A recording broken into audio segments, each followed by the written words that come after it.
Hi, hello, నమస్తే. Welcome to our YouTube channel SSV stories. ఈరోజు మనం చెప్పుకోబోతున్న కథ భర్తకు బుద్ధి వచ్చేలా చేసిన భార్య పార్ట్ 11. కథలోకి వెళ్ళడానికంటే ముందుగా మీలో ఎవరైనా మన ఛానల్ని ఫస్ట్ టైం చూస్తున్నట్టయితే వెంటనే మన ఛానల్ని సబ్స్క్రైబ్ చేసుకోండి. పక్కనే ఉన్న గంట సింబల్ని నొక్కండి. అప్పుడే నేను వీడియోస్ పోస్ట్ చేసినప్పుడు మీకు నోటిఫికేషన్స్ వస్తాయి. అలానే మీ ఫ్రెండ్స్ అండ్ ఫ్యామిలీకి కూడా మన ఛానల్ని షేర్ చేయండి. కథ వినేసి సైలెంట్గా వెళ్ళిపోకుండా మీకు కథ నచ్చిందో లేదో కామెంట్ సెక్షన్లో మీ అభిప్రాయాలని తెలియజేయండి. అలానే లైక్స్ ఇస్తూ మన స్టోరీస్ని సపోర్ట్ చేయండి. ఓకే, ఇక ఏమాత్రం ఆలస్యం చేయకుండా కథలోకి వెళ్ళిపోదాం. ఫ్రెండ్స్ ఆమె మాటలు విని నవ్వుతూ అలా ఉంటే మంచిదేగా అంటూ ఆ టాపిక్ వదిలేసి కాసేపు కబుర్లు చెప్పుకుని ఎవరి దారిన వాళ్ళు వెళ్ళిపోతారు. భర్త గురించి నిజం తెలిసిన విన్నీ విక్కీని అబ్జర్వ్ చేయడం స్టార్ట్ చేసింది. విక్కీ విన్నీకి తన మీద అలాంటి డౌట్ లేదనుకుని తన దగ్గరికి వెళ్ళినప్పుడు కూడా పక్కకి వెళ్ళి చిన్నగా వేరే అమ్మాయిలతో కాల్స్ మాట్లాడుతుండేవాడు. అది కూడా చాలా రొమాంటిక్గా. ఆ మాటలు ఒకరోజు విననే వినింది. అప్పటి వరకు ఏదో మూల విక్కీ అలాంటి వాడు కాకూడదు అనుకుంటూ ఉన్న ఆశ కూడా ఆమెలో ఆ క్షణం చచ్చిపోయింది. ఫ్రెండ్స్ చెప్పిన మాటలే నిజమని, ఇప్పటికీ కూడా విక్కీ అలానే ప్లేబాయ్లా ఉన్నాడని తెలిసాక విన్నీ ఎంత బాధపడిందో పాపం. కానీ విక్కీని ఎప్పుడూ నిలదీయలేదు. ఎందుకంటే అతను బ్యాడ్ అని ప్రూవ్ చేయడానికి, అతన్ని క్వశ్చన్ చేయడానికి ఆమె దగ్గర ఎలాంటి ప్రూఫ్ లేదు. అందుకే ఎప్పుడూ వాళ్ళ మధ్య అలాంటి డిస్కషన్ జరగకుండా నార్మల్గా ఉంటూ వచ్చింది. అలానే రోజులు గడిచి విన్నీకి బాబు పుట్టడం. అప్పుడు కూడా విక్కీ వేరే అమ్మాయితో ఉన్నాడు. వీళ్ళు హాస్పిటల్కి వెళ్ళారు అని కాల్ చేశాక ఆ అమ్మాయిని పంపించి హాస్పిటల్కి వచ్చాడు. రోజులు అలా గడుస్తూ బాబుకి 5 మంత్స్ వచ్చాక విక్కీ మళ్ళీ విన్నీతో కాపురం చేయడం స్టార్ట్ చేశాడు. విన్నీకి అతనితో అలా చేయడం కష్టంగా ఉన్నా సరే నో చెప్పడానికి రీజన్స్ లేక మనసులో ఎంతో దుఃఖిస్తూ కళ్ళు మూసుకుని కాపురం చేస్తుంది. పూర్తిగా అతన్ని తాను దూరం పెడితే ఎక్కడ తనని తన బాబుని వదిలేసి ఆ అమ్మాయిలతోనే తిరుగుతూ ఉండిపోతాడేమో అన్న భయంతో. అలా విక్కీ ఒకవైపు ఆఫీస్ వర్క్, మరోవైపు విన్నీతో కాపురం చేస్తూనే అప్పుడప్పుడు కొత్త అందాలను ఆస్వాదిస్తూ ఉండేవాడు. విన్నీ లేనప్పుడు, తను ఏదైనా ఊరికి వెళ్ళినప్పుడు, లేకుంటే ఎవరైనా అమ్మాయి పిచ్చిగా నచ్చినప్పుడు విక్కీ కంట్రోల్ చేసుకోలేక ఏదో ఒక పని ఉందని విన్నీకి చెప్పి బయటికి వెళ్ళి వాళ్ళతో ఎంజాయ్ చేసేవాడు. అనుకోకుండా 1, 2 సార్లు విక్కీ వేరే అమ్మాయితో రోడ్డు పక్కన తన కార్లో అలా చేస్తూ విన్నీ కంటపడ్డాడు. ఆ క్షణం తన భర్తను వేరే అమ్మాయితో అలా చూసి విన్నీ గుండె ముక్కలైపోయింది. ఒక్క నిమిషం అయితే వాళ్ళ దగ్గరికి వెళ్ళి ఇద్దరినీ జుట్టు పట్టుకుని చెప్పు తీసుకుని కొట్టుకుంటూ నడి రోడ్డు మీద ఈడ్చుకుంటూ తీసుకెళ్లాలనుకుంది. కానీ బాబు గుర్తొచ్చి వాడి భవిష్యత్తు కోసం ఆలోచించి ఆ పని చేయలేక ఎంతో బాధగా అక్కడ నుండి వెళ్ళిపోతుంది. ఇంకోసారి విన్నీ ఊరెళ్ళిందని ఏకంగా అమ్మాయిని ఇంటికే తీసుకొచ్చుకున్నాడు విక్కీ. అనుకోకుండా విన్నీ వెళ్ళిన పని త్వరగా అవ్వడంతో విక్కీకి చెప్పిన దానికి ముందు రోజే తిరిగి ఇంటికి వచ్చి లోపలికి వెళ్ళబోతూ తెరుచున్న విండోలో నుండి హాల్లో ఒకరిపై ఒకరు పడుకుని ముద్దులు పెట్టుకుంటున్న విక్కీ ఎవరో అమ్మాయిని చూసి విన్నీ కళ్ళల్లో నీళ్లు తిరగగా ఒకవైపు బాధపడుతూ మరోవైపు విక్కీ చేస్తున్న పనికి అతన్ని అసహ్యంగా చూస్తుంది. విన్నీ సంకలో ఉన్న బాబు అమ్మ ఆకలి, ఇంట్లోకి వెళ్దాం అని ఏడుస్తుండడంతో తప్పక డోర్ దగ్గర నుండి పక్కకి తప్పుకుని విక్కీకి కాల్ చేస్తుంది. అమ్మాయితో బిజీగా ఉన్న విక్కీ చాలాసార్లు చేశాక కానీ ఫోన్ ఎత్తడు. ఎప్పటికో విసుగ్గా వెళ్ళి ఫోన్ వైపు చూడగా విన్నీ నుండి అన్ని మిస్డ్ కాల్స్ ఉండడంతో వెంటనే విన్నీకి కాల్ బ్యాక్ చేస్తాడు. విన్నీ కాల్ లిఫ్ట్ చేసి వస్తున్న కన్నీటిని ఆపుకుంటూ మేము వెళ్ళిన పని అయిపోతుంది. మేము ఇంటికి వస్తున్నాం. ఇప్పుడు ఇంటికి దగ్గరలోనే ఉన్నాం. మీరు ఇంట్లోనే ఉన్నారు కదా అని అడుగుతుంది. విన్నీ ఇంటికి వస్తున్నా అనగానే విక్కీ తడబడుతూ ఆ తడబాటుని కవర్ చేస్తూ హా బంగారం, నేను ఇంట్లోనే ఉన్నాను వచ్చేయండి అని చెప్పి కాల్ కట్ చేసి ఫాస్ట్గా ఆ అమ్మాయి దగ్గరికి వెళ్ళి నా వైఫ్ వస్తుంది త్వరగా వెళ్ళిపో అని తనని తొందర చేసి డబ్బులు ఇచ్చి పంపించేస్తాడు. బయట నుండి విన్నీ జరిగేవి అన్నీ చూస్తూనే ఉంటుంది. ఆ అమ్మాయి వెళ్ళిపోయిన 10 నిమిషాలకి వెళ్ళి తను అప్పుడే వస్తున్నట్టుగా కాలింగ్ బెల్ కొడుతుంది.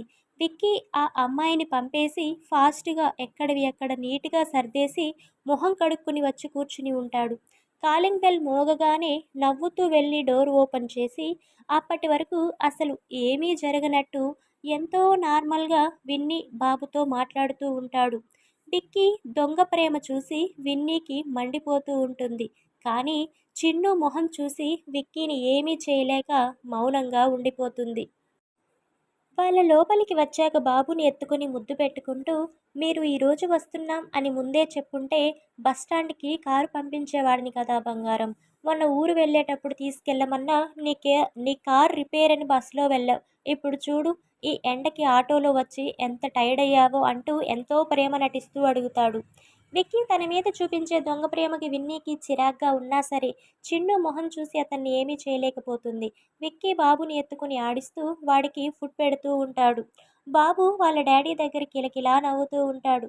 విన్నీ మనసులో నీకు ఈ నవ్వుని దూరం చేయలేకే నాన్న మీ డాడీ వేసే వెధవేషాలు అన్నీ భరిస్తున్నాను అనుకుంటూ ఫ్రెష్ అవ్వడానికి వెళ్ళిపోతుంది. అలా 2, 3 సార్లనే కాదు, విక్కీకి ఎంజాయ్ చేయాలని అనిపించిన ప్రతిసారి ఆఫీస్ వర్క్ అనో, బిజినెస్ టూర్ అనో ఏదో ఒక వంక చెప్పి అతనికి నచ్చిన అమ్మాయితో ట్రిప్స్‌కి వెళ్ళి ఫుల్‌గా చిల్ అయి వచ్చేవాడు. విన్నీకి అన్నీ తెలుస్తున్నా, విక్కీ చేసే పనులకు లోపల తగలడిపోతున్నా సరే చిన్ను మొహం చూసి వాడికి తండ్రి ప్రేమను దూరం చేయడం ఇష్టం లేక భరిస్తూ వచ్చింది. అలా రోజులు గడుస్తూ ఉండగా ఒకరోజు మార్కెట్‌కి వెళ్ళి కూరగాయలు తెచ్చుకుని తిరిగి ఇంటికి వస్తున్న విన్నీకి ఒక పెద్దావిడ రోడ్డు మీద కళ్ళు తిరిగి పడిపోతూ కనిపించింది. ఆ పెద్దావిడ పడిపోయింది కూడా గమనించకుండా వాహనాలు అన్నీ స్పీడ్‌గా వెళ్తూ ఉన్నాయి. అది చూసిన విన్నీ ఎక్కడ ఈ వెహికల్ తనని తొక్కేస్తాయో అనే భయంతో పరుగున ఆ పెద్దావిడ దగ్గరికి వెళ్ళి ఆమెను నీళ్లు చల్లి పైకి లేపి ఫుట్పాత్ మీద కూర్చోపెట్టి కొన్ని నీళ్లు ఆమెకి తాగించి ఆమె కొంచెం తెప్పరిల్లాక ఎక్కడికి వెళ్ళాలి అమ్మా? ఏమైంది మీకు? ఇలా పడిపోయారు? ఒంట్లో ఏమైనా బాలేదా? అని అడుగుతూ ఉంటుంది. అప్పుడే హాస్పిటల్ మెడికల్ షాప్లో వాళ్ళు యూజ్ చేసే మెడిసిన్స్ స్టాక్ అయిపోవడంతో రోడ్డు యువతల ఉన్న మెడికల్ షాప్ నుండి మెడిసిన్స్ తీసుకుని తిరిగి హాస్పిటల్ వద్దకి వస్తూ ఫుట్పాత్ మీద కూర్చుని ఉన్న తల్లిని చూసి పరిగెత్తుకుంటూ ఒక అమ్మాయి అక్కడికి వచ్చి తల్లిని పట్టుకుని కంగారుగా ఏమైంది అమ్మా, ఇక్కడ కూర్చున్నావేంటి అని అడుగుతుంది. ఆ అమ్మాయిని తను పడుతున్న కంగారుని చూసిన విన్ని ఏమీ కాలేదు మీ అమ్మగారికి, మీరు టెన్షన్ పడకండి. జస్ట్ కళ్ళు తిరిగినట్టున్నాయి. రోడ్డు మీద కింద పడిపోతే నేను చూసి ఇలా తీసుకొచ్చి కూర్చోబెట్టాను అని చెప్తుంది విన్నీ. అప్పుడు విన్నీని చూసిన ఆ అమ్మాయి చాలా థ్యాంక్స్ అండి. Thank you so much. మా అమ్మగారికి కిడ్నీస్ ప్రాబ్లం ఉంది. ఇంతకు ముందే డయాలిసిస్ చేయించాము.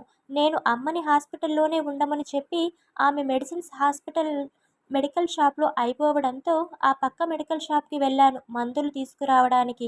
కానీ అమ్మ ఇలా అంటూ బాధపడుతూ ఎందుకు అమ్మ నువ్వు రోడ్డు మీదకి వచ్చావు? నిన్ను హాస్పిటల్లోనే ఉండమని చెప్పాను కదా, ఎందుకు బయటకు వచ్చావు? నీకేమైనా అయ్యుంటే నేను చెల్లెళ్ళు ఏమైపోవాలి చెప్పు? ఎలాగూ నాన్న మమ్మల్ని వదిలేసి వెళ్ళిపోయారు. నువ్వు కూడా మాకు దూరమైతే మేము బతకగలమా అంటూ కన్నీళ్లు పెట్టుకుంటుంది. ఆ అమ్మాయి మాటలు విన్న విన్నీకి వాళ్ళ నాన్న లేరని, అమ్మకి హెల్త్ ప్రాబ్లం ఉందని, తనకి చెల్లెళ్ళు కూడా ఉన్నారని అర్థమవుతుంది. దాంతో విన్నీ ఆ అమ్మాయిని ఓదారుస్తూ అమ్మకి ఏమీ కాలేదు చూడండి, అమ్మ బాగానే ఉంది కదా, మీరు బాధపడకండి అంటూ తన కన్నీళ్లు తుడుస్తుంది. ఆ అమ్మాయి వాళ్ళ అమ్మ కూడా కన్నీళ్లు తుడుస్తూ బాధపడకు నాకేం కాదు అన్నట్టు తల తిప్పుతూ నువ్వు మందులకు అని వెళ్ళి చాలాసేపు అయిందని, నువ్వు ఇంకా రాలేదని నాకు కంగారేసి ఇలా బయటకు వచ్చాను తల్లి. ఇప్పుడే డయాలసిస్ జరిగింది కదా, అందుకేనేమో ఎండలోకి వచ్చేసరికి కళ్ళు తిరిగినట్టయి పడిపోయాను. సమయానికి ఏ తల్లి కన్న బిడ్డో కానీ దేవతలా వచ్చి నన్ను ఏ వాహనాల కింద పడకుండా కాపాడింది అంటుంది విన్నీ తలపై చెయ్యి వేసి ప్రేమగా నిమురుతూ. విన్ని ఆమె చేతులు పట్టుకుని అంత పెద్ద మాటలు ఎందుకులే అమ్మా, ఏదో సమయానికి నేను చూశాను కాబట్టి మిమ్మల్ని కాపాడగలిగాను. నేనే కాదు, నా ప్లేస్లో ఎవరు మిమ్మల్ని చూసినా ఇదే చేసేవారు అంటుంది సింపుల్గా. అంత మేలు చేసినా సింపుల్గా అంతేగా అన్నట్టు చెప్పడంతో ఆ అమ్మాయి వాళ్ళ అమ్మ విన్ని మంచితనానికి మెచ్చుగోలుగా చూస్తారు. ఆ అమ్మాయి అయితే మళ్ళీ థ్యాంక్స్ చెప్పి మీరు నాకు చాలా నచ్చారు, మీ పేరు తెలుసుకోవచ్చా అని అడుగుతుంది. అప్పుడు విన్నీ నవ్వుతూ నా పేరు విన్నీ, వినీలా అని చెప్తుంది. ఓహ్! Nice name. నా పేరు సోనీ అని నవ్వుతూ చెప్పి ఫ్రెండ్స్ అంటుంది చెయ్యి చాపుతూ. విన్నీ కూడా చెయ్యి కలిపి ఫ్రెండ్స్ అంటుంది. ఆ రోజు నుండి విన్నీ, సోనీ మంచి ఫ్రెండ్స్ అయిపోతారు. అనుకోకుండా రోడ్డు మీద ఆ విధంగా మొదలైన వాళ్ళ పరిచయం తరువాత ఎలా మారింది? అసలు విక్కీని ఆ విధంగా చేయడానికి వినీలా ఆ అమ్మాయిని ఎందుకు ఎంచుకుంది? అసలు ఆ ప్లాన్ ఎవరిది? ఎందుకు అలా చేయాల్సి వచ్చింది? ఆ తరువాత ఏం జరిగింది అన్నది నెక్స్ట్ పార్ట్‌లో తెలుసుకుందాం. మీకు మన స్టోరీస్ నచ్చుతున్నట్టయితే లైక్స్ చేస్తూ, షేర్స్ చేస్తూ, కామెంట్ చేస్తూ మన స్టోరీని, మన ఛానల్‌ని ఎంకరేజ్ చేస్తూ ఉండండి. Thanks for watching.